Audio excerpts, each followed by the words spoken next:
Assalamualaikum warahmatullahi wabarakatuh. Alhamdulillah, alhamdulillah rabbil alamin. Wassalatu wassalamu ala asyrafil anbiya'i wal mursalin wa ala alihi wa ashabihi wa dhurriyyatihi wa ummatihi ajma'in. Qala Allah ta'ala fil Qur'anil 'azim, a'udzu billahi minasy syaithanir rajim. Bismillahirrahmanirrahim. Alhaakumut takatsur hatta zurtumul maqabir.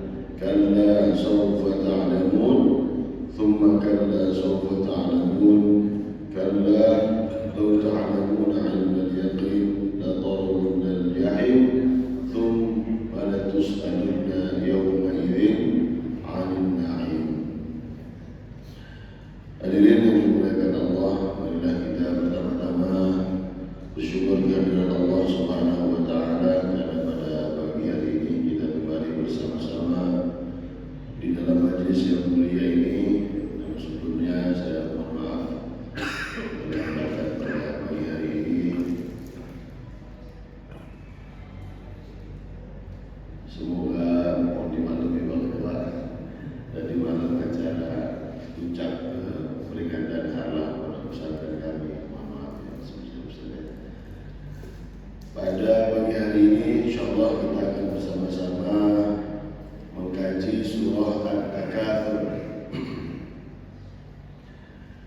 yang mana At-Takatsur asal kata dari kathra, kathir, banyak. Kalau aktsar lebih banyak. Kalau takatsur berbanyak-banyak. Kita awali dengan kalimat awal di dalam surat ini, yaitu alhaakum. Alha dalam Al-Quran diterjemahkan dengan kamu melalaikan, berbangga-bangga. Alha. Alha dalam tafsir Mutawalli Sya'rawi artinya tarkul matlub wa fi'lu ghairil matlub. Tarkul matlub wa fi'lu ghairil matlub, yang artinya kamu meninggalkan yang diminta oleh Allah dan kamu melakukan yang tidak diminta oleh Allah. Sekali lagi, jadi alha dalam tafsir artinya kamu, kata Allah, melakukan sesuatu yang tidak Allah minta, tapi malahan kamu sibuk dengan apa yang Allah tidak minta. Kalau dalam bahasa mudahnya, kamu tuh salah prioritas. Jadi Allah ingin mengatakan di dalam surah At-Takatsur di awal ini, penegasan kepada kita kembali, ini adalah surat yang terkait dengan surat sebelumnya. Apa itu? Al-Asr,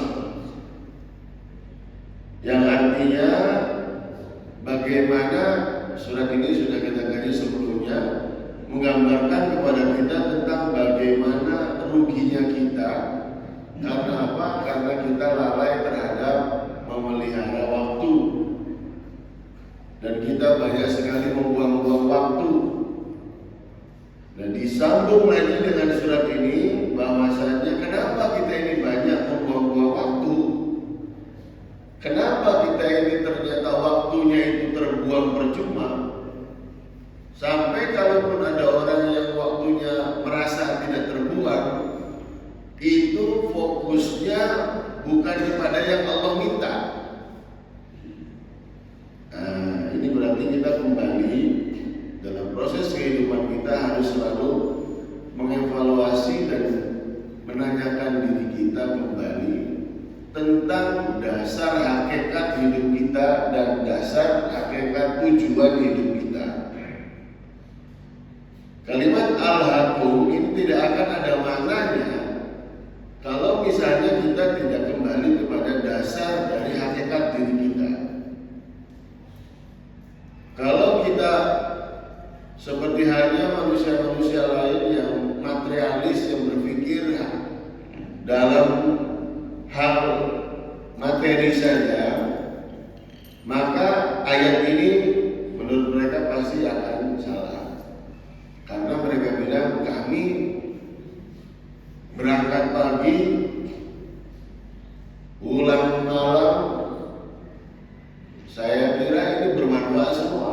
Tapi untuk apa? Untuk uang, untuk kehidupan dunianya. Nah, Allah kembali mengingatkan kita, dan ini pencipta kita yang ngomong, yang tahu hakikat sesungguhnya kita, dan yang memberikan tujuan utama seharusnya kita. Kata Allah, ternyata kita ini banyak yang salah prioritas. Apa salah prioritasnya yang membuat kita sampai lalai terhadap kehidupan kita yang sesungguhnya dan tujuan kita yang aslinya? Sebelum kita, apa yang membuat kita lalai? Tujuan utama kita sebetulnya apa? Saya pernah menggambarkan di sini mungkin atau di jamaah yang lain tentang bagaimana kita ini kalau hidup tanpa tujuan. Seperti halnya kita punya kendaraan. Kalau kendaraan ini jelas ada tujuan, bapak-bapak pasti pernah keluar kota, bahkan mungkin keluar negeri. Jelas tujuannya mau ke Malaysia misalnya, mau ke Cina, jelas sampai ke Cina. Kalau di dalam negeri mau ke Jakarta, mau ke Bandung, jelas ke Bandung. Tapi kalau tujuan kita tidak jelas, kita ini naik mobil tapi yang penting naik mobil.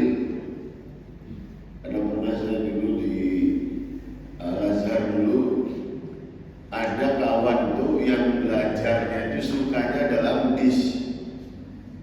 Sukanya itu di dalam bis. Jadi tidak tahu dia merasa lebih nyaman.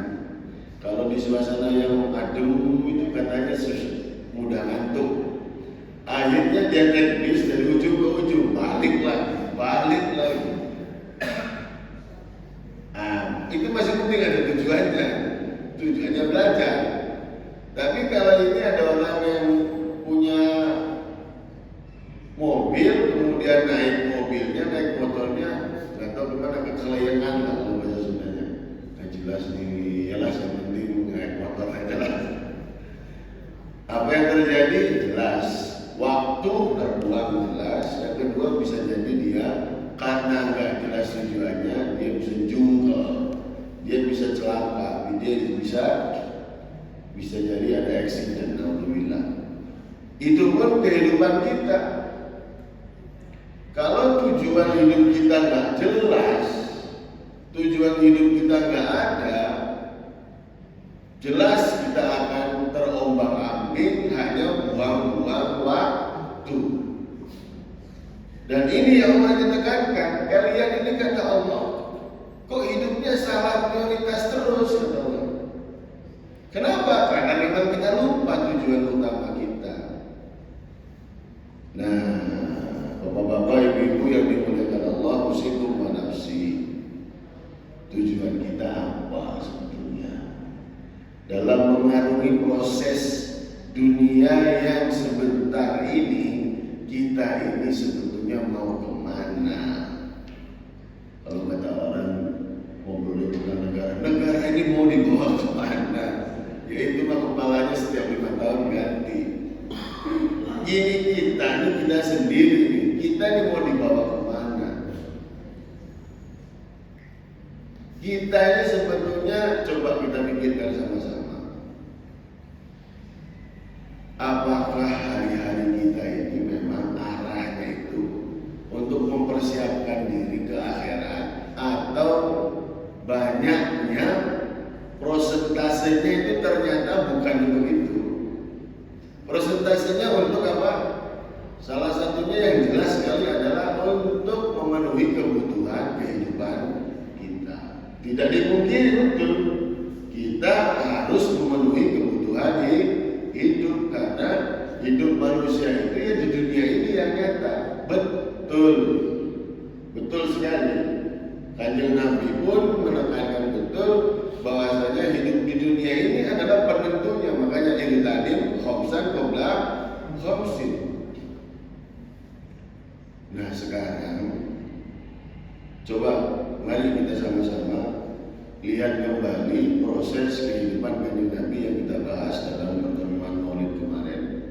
Bahwasanya ternyata Allah sudah memberi contoh kepada kita bahwasanya Kanjeng Nabi melakukan kegiatan-kegiatan yang seperti kita lakukan, yaitu jual beli, dagang, banyak uang, itu sampai pada poin dia umur 40 tahun.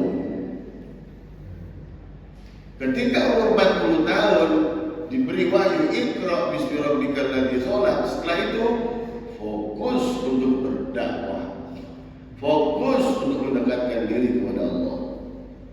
Seperti yang kita sering dengar dari hadis-hadis bagaimana akhlaknya Kanjeng Nabi ketika ibadah, sampai Siti Aisyah mengatakan ketika Kanjeng Nabi sampai lecet-lecet kakinya tahajud malam hari, padahal beliau adalah orang yang sudah dijamin surga oleh Allah. Kata Siti Aisyah, kenapa kau lakukan ini padahal kau sudah dijamin surga oleh Allah? Tahajudmu sampai lecet kayak gini, kenapa? Afala nakun amdan syakura, kata Kanjeng Nabi. Apakah kamu tidak mau aku ini dianggap sebagai orang yang bersyukur kepada Allah? Saya takut dianggap tidak bersyukur, kata Kanjeng Nabi. Ibadah beliau luar biasa. Itu dari segi ibadah makhluk pribadi, apalagi dari segi ibadah ghair makhluk, dakwah, belajar, memberi contoh, menerima pertanyaan-pertanyaan, menjawab keluhan-keluhan masyarakat, luar biasa. Kenapa? Karena memang beliau sudah settle hidupnya sebelum 40 tahun. Nah, sekarang permasalahannya yang dianggap standar settle itu, hidup settle, hidup yang sudah cukup, itu kayak apa? Nah ini yang beda-beda. Ada orang yang gajinya 100.000 cukup, ada orang yang gajinya 1 juta tidak cukup sehari. Karena apa? Karena gaya hidupnya yang beda. Nah ini dia masalahnya. Saya punya teman, cita-citanya itu apa? Kalau ngobrol tuh ganti mobil. Jadi obrolannya tuh mobil aja. Padahal dia sudah punya mobil. Akhirnya mobil saya yang menurut saya sedang lah, sedang itu, ya biar bisa ke Bandung, bisa ke Jakarta, perasaan saya itu cukup. Gak keren Pak Yai, kalau mobilnya ini harusnya minimal Innova. Pikiran-pikiran ini nih yang membuat akhirnya kita itu terus nggak settle hidupnya. Hidup kita ini akhirnya nggak settle. Hidup kita akhirnya terus saja kurang. Belum selesai. Harus ini. Rumah sudah ini, sudah ada ruang tidur jelas, bahkan sudah ada AC-nya, kadang-kadang kurang. Kurang apa? Kurang kulkasnya kurang bagus nih, masih zaman dulu nih. Di depannya harus dibuat apa? Terus saja berpikir seperti itu. Nah, ini dia ternyata salah satu yang jelas membuat kita salah prioritas. Karena manusia itu memang kerja pasti punya tujuan, tapi tujuannya ini sampai pada titik mana membuat dia menjadi manusia yang alhaqum at-takatsur. Jadi bapak-bapak, ibu-ibu yang dimuliakan Allah, ternyata memang yang membuat kita sibuk itu apakah karena kita makannya kurang Mohon maaf karena sibuk sampai lupa sama masalah prioritas saya tadi, apalagi di sini pasti. Apakah karena memang harus mencari makan besok atau karena memang harus menyelesaikan angsuran? Nah, ternyata banyak dari kita itu berjuang lebih berat lagi itu karena apa? Karena memang ada sesuatu yang membuat dia berat. Ya salah satunya angsuran itu. Pak Ustadz, kalau saya nggak punya angsuran, saya nggak punya motor. Padahal angsuran dia itu sudah selesai di beberapa tahun yang lalu, tapi karena ada model baru ganti. Wah, motornya Pak Ustadz kalau bukan NMAX tuh, kalau motor masih Beat tuh kayak Supra tuh kayaknya nggak keren. Malu saya. Pakai Beat gitu sih. Harus pakai NMAX atau PCX gitu ya. Masya Allah, luar biasa. Kenapa? Nah ini dia. Jadi apa masalah awal dari segala masalah? Ternyata gaya hidup. Karena sebetulnya kita ini selesai masalahnya itu dan Allah bahkan menjanjikan kita untuk apa? Sudah mempersiapkan. Kita disebutnya kata Allah sudah mempersiapkan. Kalau kamu tidak berlebihan dalam hidupmu, cuman untuk hal dasar saja sudah saya berikan kata Allah. Memang kita butuh yang lain yang sekunder. Tapi pertanyaannya adalah kembali ini adalah bukan wacana, tapi ini adalah apa yang disampaikan Allah di dalam Al-Haqqul Mutakatsir. Kenapa kok kita sampai Al-Haqqul Mutakatsir? Karena gaya hidup kita yang membuat kita Allah. Jadi sampai sekarang kita nih yang dulu di pondok nyantri ditekankan terus kalau bahaya kami itu sampai disebut dalam panca jiwa namanya. Nomor satunya kesederhanaan. Ternyata nomor satunya itu yang ditekankan kayak kami dalam panca jiwa itu kesederhanaan. Setelah keikhlasan itu kesederhanaan.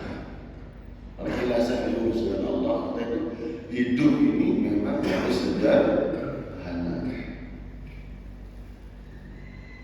Nah ini tantangan kita ini. Tantangan kita apalagi di lingkungan yang lingkungannya itu terus menunjukkan diri mereka bahwa saya sudah di Singapura, saya sudah di Dubai. Lingkungannya seperti itu, akhirnya apa? Akhirnya dia terdorong. Kalau saya belum nyampe Singapura, belum keren. Ada juga kelompok itu sampai kalau saya belum HP-nya iPhone itu nggak dianggap katanya. Jadi HP-nya harus iPhone dulu. Waduh, luar biasa. Memang ada Pak. Mungkin di kita mungkin tidak lingkungannya ada tidak, tapi banyak standar-standarnya sampai membuat dia susah payah ngangsur, bahkan membuat dia nyewa. Ada cerita salah satu orang ternama ternyata kemana-mana dia itu nyewa, mobilnya itu nyewa. Karena apa? Itulah gaya hidupnya itu memang seakan-akan harus seperti itu. Kalau nggak gitu itu kayaknya nggak keren. Nah sekarang permasalahannya yang membuat kita nggak sederhana, yang membuat kita nggak nerima apa yang secukupnya saja, itu apa? Ini kembali ke dalam hati kita. Nah ini hati kita ini sebetulnya yang mungkin jelas ada yang kotor.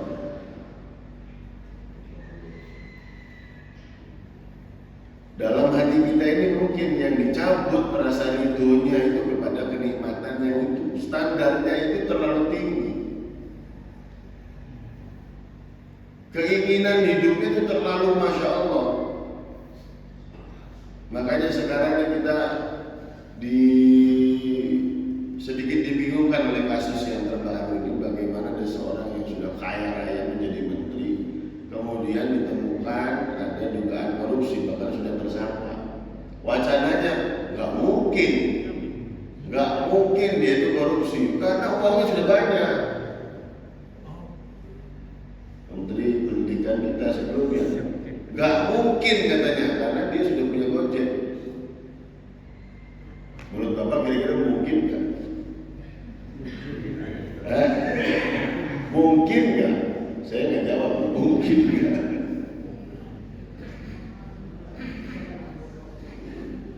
Itulah kehidupan kita.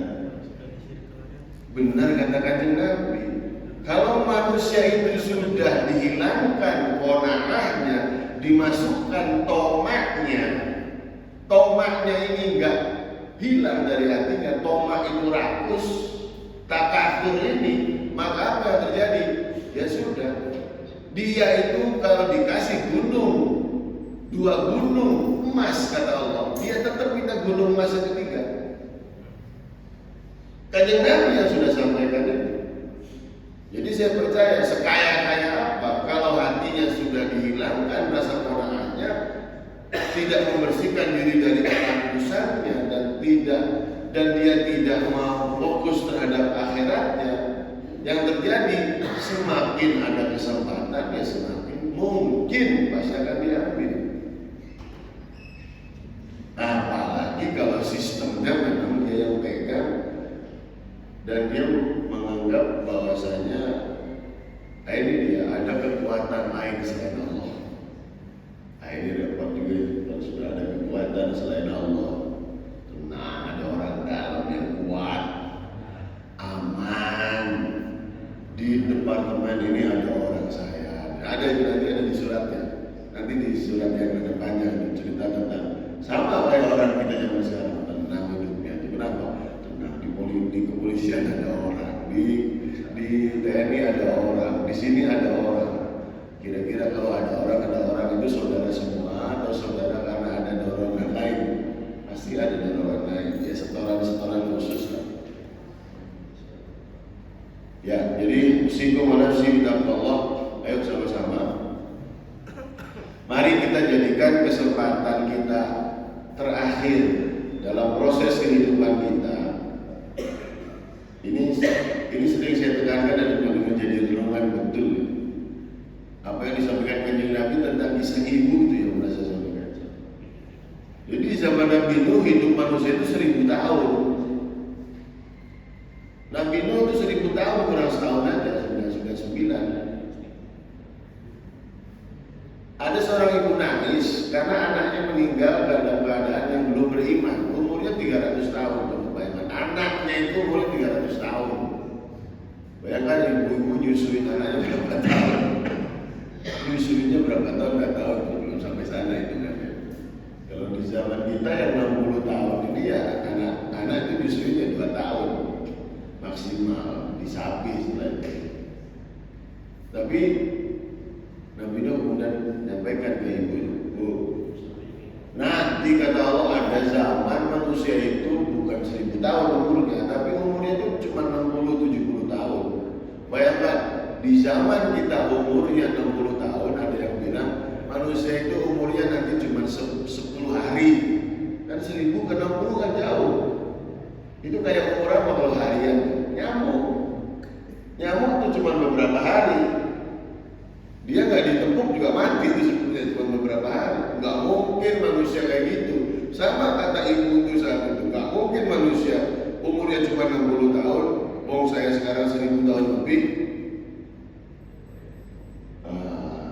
Kemudian kata betul ini Allah yang bilang ada manusia itu nanti, kan masih jauh Nabi Nuh ke Nabi Muhammad ribuan tahun. Itu umurnya cuma sebentar. Apa kata ibu itu yang harus kita jadi renungan? Kalau betul umat manusia itu umurnya cuma 60-70 tahun, saya nggak mau kemana-mana, itu sebentar banget. Saya sujud aja ke Allah. Udah, saya tuh sujud aja. 60 tahun tuh beliau mengerti betul bagaimana cepatnya. Ini sekarang kita ini udah mohon maaf, posisi kita sudah beberapa tahun lagi saja, atau bahkan sudah lebih dari bonus 60-nya lebih, itu kadang-kadang masih ada orang yang belum berubah. Masih ada orang yang pola pikirnya belum ke sana. Masih berpikirnya bagaimana ini? Bagaimana? Dianya sudah settle, selesai, berpikirnya kemana? Anaknya. Saya sudah selesai Pak, tapi anak saya belum selesai. Lah, ini termasuk yang menarik juga menurut saya. Ada cerita temannya istri saya, sama-sama PNS ya, kan istri saya PNS. Kalau saya tidak, katanya si ibu ini teman dinasnya itu udah sepuh, mau pensiun sekitar 2 tahunan lagi. Di rumahnya itu setiap dia beli barang, belinya dua. Ya kalaupun dia pengen jadinya 3. Dan itu tidak diberikan ke anaknya. Apa dia bilang? Kenapa Bu kok begini banyak ini? Ini warisan buat anak saya. Anaknya juga. Jadi berpikirnya warisan itu adalah barang-barang ini.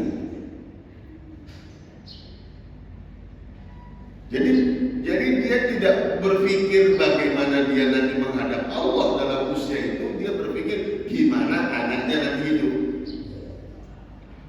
Nah ini juga banyak. Belum settle Pak Ustaz, kita ini kerja terus sudah. Kenapa? Karena anak-anak saya belum punya rumah masing-masing. Kita ini dulu mayoritas kita yang mungkin bukan keturunan sultan ini, mungkin ada yang keturunan sultan, mungkin sudah disiapkan rumah masing-masing. Tapi kita ini jarang sebetulnya. Itu sudah di zamannya kita dulu, ini masih muda kita, mungkin bapak-bapak 30-20 tahun baru nikah. Apakah sudah disiapkan nanti ini rumahnya ini dibangunkan lagi? Enggak. Itu kenapa kok sampai akhirnya saat kita sepuh kemudian kitanya memikirkan anak sampai buat rumahnya, ininya. Akhirnya itu yang membuat kita alhamdulillah. Oke, jadi poinnya yang pertama adalah yang membuat kita yang membuat kita salah prioritas itu ternyata banyak sekali. Yang pertama gaya hidup. Gaya hidup ini membuat kita terus berpikir gimana caranya bayar angsuran. Kalau enggak, gimana caranya terus berpikir saya ganti HP, saya ganti mobil. Yang penting jangan ganti istri.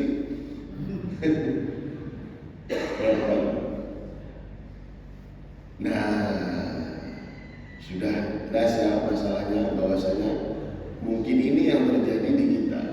Gaya hidup kalau buat kita, tapi ternyata dia gaya hidupnya biasa Pak Ustaz. Ternyata apa?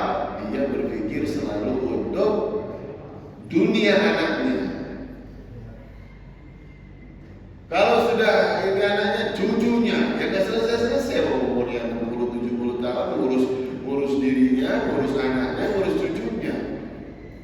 Berpikir terus gimana caranya menyediakan fasilitas anak dan cucu, nggak selesai-selesai. Makanya bismillah, kalau anak punya rezekinya masing-masing,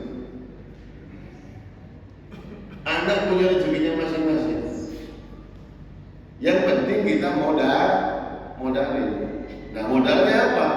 Ini kalau yang tadi modalnya itu warisannya itu barang-barang, modalnya kalau saya meyakini anak dimodali seperti bapak saya modalin saya ilmu, pendidikan. Tidak tanah, tidak ini, tidak rumah, tapi pendidikan. Karena ilmu bisa menjaga anak kita. Kalau harta, anak kita tugasnya menjaga hartanya. Dan ternyata fenomena ini itu memang wajar terjadi. Karena Allah yang bilang sampai tua, sampai sepuh, bahkan 70 tahun ke atas ada orang. Nah, berita ada orang 70 tahun ke atas kawin lagi. Ada saudara kaya di Eropa di mana itu udah 70-60 tahun kawin manin. Dan yang calon istrinya itu masalah masih muda sekali.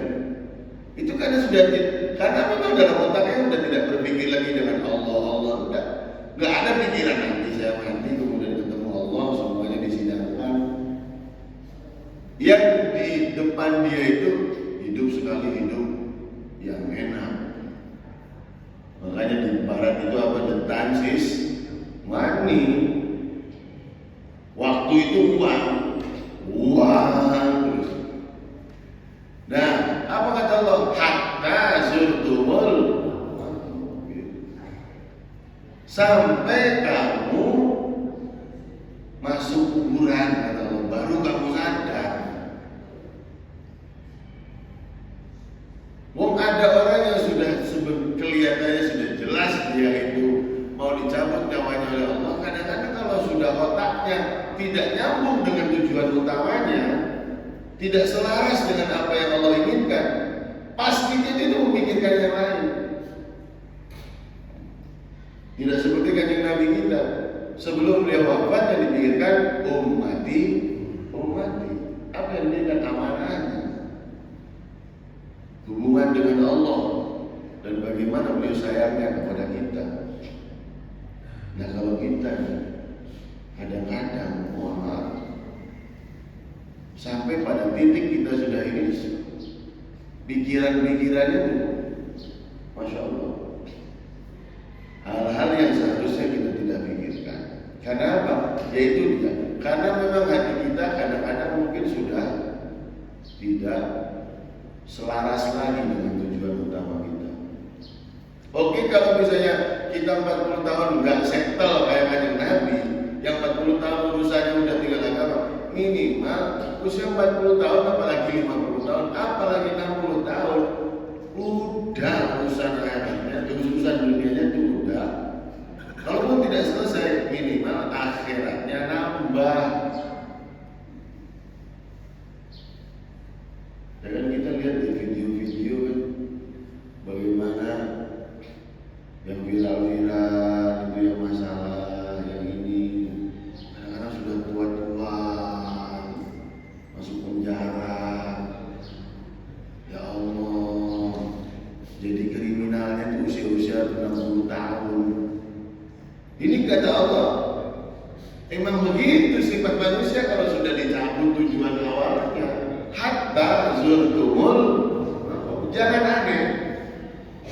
Jadi kalau seandainya kalau misalnya ada ini orang wis tua mengkenen beli isin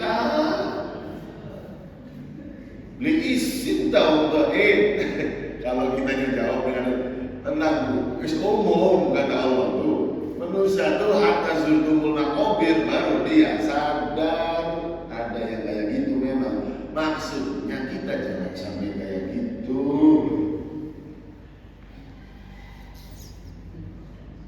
Nah, sekarang kita kembali ke kanjeng Nabi. 40 tahun beliau bisa settle itu dan selesai urusannya dan fokus ke Allah. Itu kenapa? Prosesnya bagaimana? Seperti yang kita sampaikan, prosesnya kan alam nashrah laka sadra, alam yajid kayatiman fa'awa. Memang beliau dijaga oleh Allah, beliau diarahkan betul oleh Allah. Sampai beliau, keyatiman beliau adalah salah satu desain Allah untuk membentuk beliau menjadi manusia yang mandiri, manusia yang kerja keras dan seterusnya. Artinya apa? Artinya proses menuju 40 tahun yang ideal kayak kanjeng Nabi itu memang tidak bisa tahu-tahu jadi. Harus ada proses panjang. Yang proses panjang ini harus benar. Nah, ini kembali kepada cara kita mendidik anak. Apakah kita mendidik anak kalau kita sudah sekarang sudah 50 ke atasan semua, udah tidak bisa berpikir lagi bagaimana 40 yang ideal.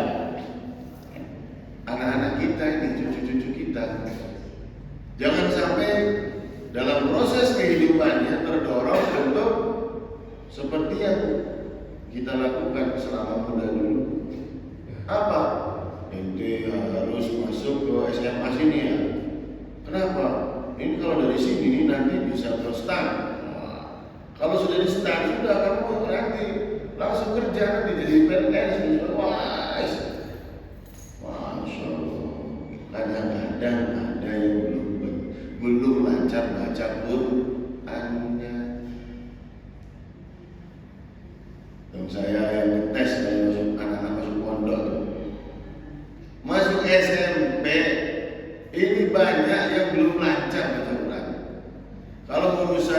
viral-viral tuh ada anak SMP belum bisa baca tulis ABC. Oh itu urusan dunia lah istilahnya lah. Walaupun itu yang memang alhamdulillah ya, anak SMP belum bisa baca tulisan ABC. Ini kalau yang nggak bisa baca Quran masuk SMP itu kayaknya udah biasa gitu. Banyak dan itu saya tes sendiri calon-calon santri dari Roma itu, ya Allah, yang layak baca Qurannya dari sekian ratus itu cuma berapa orang? Yang paling layak.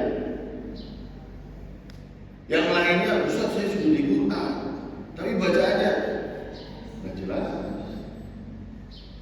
Jadi ternyata yang membuat kita berproses sehingga sampai 40 seperti itu dan 50 seperti itu bukan tahu-tahu seperti itu. Memang ada awal yang membuat kita sampai pada titik itu. Makanya di Akhlaqul Ibadah kita hafal betul bagaimana ada cerita seorang anak bertanya pada bapaknya, ada pohon yang melengkung itu, ada pohon yang bengkok, kata bapaknya, ini karena dari kecilnya itu nggak dilurusin. Kata anaknya, udah kita terusin sekarang. Gak bisa, nak udah tua, katanya susah. Nah ini kita jangan-jangan nih dinasehatin kayak apa nih, habis pulang dari sini sadar di masjid, keluar rumah, keluar masjid di rumah mengkonon mani. Gak ada perubahan. Nah, terus bagaimana Ustaz saya ini kayak gini terus? Nah ini dia. Apa yang dilakukan oleh para kiai, para santri, oleh para ulama? Ya memang kita berusaha untuk membersihkan hati. Memang hati kita ini yang mengarahkan kita. Makanya dalam Al-Quran, kamu tidak akan berubah kecuali kamu merubah li'anfusikum, yang ada dalam diri kamu itu dirubah dulu. Tujuan hidupmu gak bakalan berubah, cara hidupmu gak bakalan berubah, cara ngomongmu kalau kamu tidak mulai dari hatimu. Memang dari hati dan hati ini bagaimana? Hati ini waswasil khannas. Itu tidak bisa nahan, kita tidak bisa. Kayak mata tinggal nutup. Hati itu lihat. Gimana cara membuat dia tidak lihat? Yaitu dia harus banyak zikir. Memang itu opsinya udah. Kalau ada dari kita yang jarang zikir, bisa jadi hatinya tambah lihat. Oleh karena itu hadirin, hatta zurtumul maqabir. Kalla sawfa ta'lamun. Tak gitu bro, kata Allah. Kamu tuh takatur salah, kata Allah. Kamu tuh kayak gini tuh salah. Tujuan kamu kalau cuma itu, tujuan kamu untuk hidup dunia kamu yang sebenarnya salah. Sawfa ta'lamun. Kau pasti sadar nanti. Tsumma kalla sawfa ta'lamun. Dan kamu nanti sadar. Nah ini ada dua kata, ta'lamun. Apa? Ta'lamun pertama di dunia. Kamu akan melihat di dunia ini orang-orang yang fokus kepada dunia sampai tua itu pasti jelek, pasti buruk. Menurut kamu sendiri pasti buruk. Hatta diri kamu yang pada sama, tapi lihat orang lain yang terus menumpuk hidup. Kalau lagi masih muda, kemudian dia kita rakus, itu kadang-kadang wajar lah masih muda. Tapi sudah tua, kita udah standarnya sama. Tak lamun di dunia akan melihat orang yang tak atur itu buruk. Nah, kata Allah, "Tsumma kalla sawfa ta'lamun." Dan kamu juga nanti di akhirat akan lihat bagaimana orang yang salah prioritas di dunianya. Disitulah nanti kalla law ta'lamuna 'ilmal yaqin. Di situ nanti kau akan melihat dengan ainal yaqin, dengan betul-betul yakin. Kalau sekarang kan kadang-kadang ngambang. Karena kita hanya disampaikan sesuatu yang kita tidak pernah lihat. Neraka kayak apa? Enggak, biasa aja, enggak ngeri karena menurut saya belum pernah lihat, enggak ada contohnya. Surga indah banget, enggak tahu, enggak bayang karena belum saya lihat juga. Makanya kata Allah, nanti kalau kamu mati, ta'lamun ilmal yakin, kamu akan tahu dengan yakin betul, maka di situ la tarawunnal jahim. Tapi sayangnya di situ kamu hanya lihat jahim, neraka. Di saat kamu nanti ketemu dengan Allah, di saat itu kamu harus melihat jahim. Tsumma la tarawunnaha 'ainal yaqin. Dan di situ kamu baru yakin betul dengan neraka. Sekarang sih biasa Nah, Allah gimana? Ini kalimatnya sungguh luar biasa ini. Kalimat renungan nih kalau misalnya bisa dibahasakan dengan lebih indah lagi. Kalla law ta'lamuna 'ilmal yaqin thumma latarawunnaha 'ainal yaqin. Kalla law ta'lamuna 'ilmal yaqin latarawunnal jahim thumma latarawunnaha 'ainal yaqin. Baru nanti kamu lihat yang benar. So, disitulah, nah ini dia penutupnya yang luar biasa. Penutupnya yang luar biasa hubungannya dengan ayat yang pertama. Tsumma latus'alunna yawma idzin 'anil. Di sana kamu baru tahu, baru yakin bahwasanya segala nikmat yang aku berikan akan ditanya. Semakin banyak kau punya harta, semakin lama kau ditanya Allah. Semakin lama kita beli makanan, beli barang-barang di Indomaret, semakin lama kan di kasirnya. Kalau belinya cuma 1-2 sebentar di kasirnya loh. Tapi kalau banyak pasti lama. Sama kata Allah. Latus'alunna yawma idzin 'anil na'im. Nikmat yang kamu kumpulkan itu jangan disangka itu jadi warisan saja buat anak. Kemudian kamunya tidak ditanya, kamu tuh ditanya nanti kata Allah. Jadi orang, ya ini Masya Allahnya, bagaimana orang sudah diberikan hati yang sudah betul hanya lillah Allah. Seperti kanjeng Nabi dan para sahabat, harta itu menakutkan. Saya sampaikan kemarin, beliau tidak pernah dalam riwayat menunjukkan bahwasanya punya harta lebih dari 2 hari. Bahkan beliau lebih dari sehari, besok itu ada lagi. Saking apanya? Saking takut ini. Takut katanya, takut diazab, takut nanti dihisab oleh Allah Subhanahu wa taala. Usikum wa nafsi taqwallah. Ayo sama-sama mari kita jadikan kesempatan ini untuk mengingatkan diri kita dari surat At-Takasur ini. Kata Allah, kita ini salah prioritas. Kalau sudah berlalu kayak gini kata Allah ini, berarti kita harus rubah konsepnya. Harus rubah konsepnya. Oke, urusan dunia tetap kayak gitu karena mungkin aktivitas kayak masih kerja ya, yang masih kerja. Sisanya diperbaiki masa ibadahnya. Tapi kalau ada dari kita yang mohon sudah pensiun, waktunya itu lowong, maka sudahlah. Ini kesempatan dari Allah untuk memperbanyak pahala. Biar nanti ketemu Allah, dulu dosa-dosa yang dulu itu minimal ada ngimbangin lah. Kalaupun nggak ngimbangin ya nggak terlalu gejlok banget. Karena kita dikasih kesempatan sampai asar, bahkan kita dikasih kesempatan sampai maghrib, bahkan dikasih bonus sampai 70 tahun. Maka di situ waktunya kita baca Quran yang banyak, sujud yang banyak. Jangan kayak anak muda pegang HP.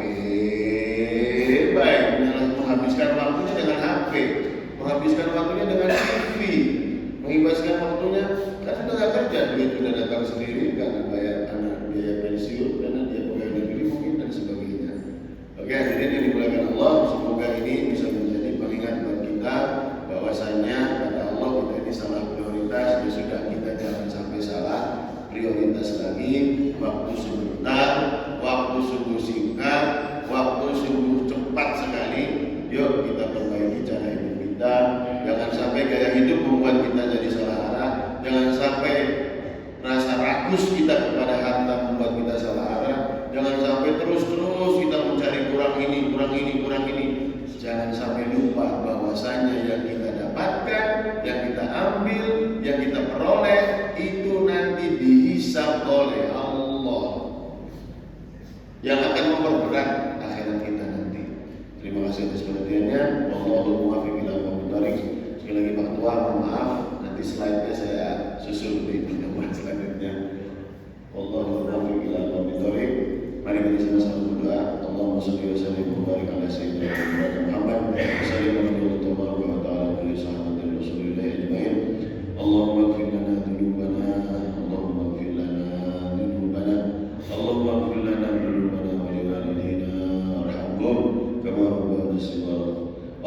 inna nas'aluka ilman nafi'an katsiran wa 'amalan mutaqabbalan wa rizqan halalan thayyiban wasi'an wa ilal khairi qallibna ya Allah, wa ilal khairi qallibna ya Allah, dekatkan kami dengan kebaikan ya Allah, wa bisyarri ba'idna ya Allah, dan jauhkan kami dari keburukan, lingkungan yang buruk, hati yang buruk, jiwa yang buruk, pikiran yang buruk ya Allah.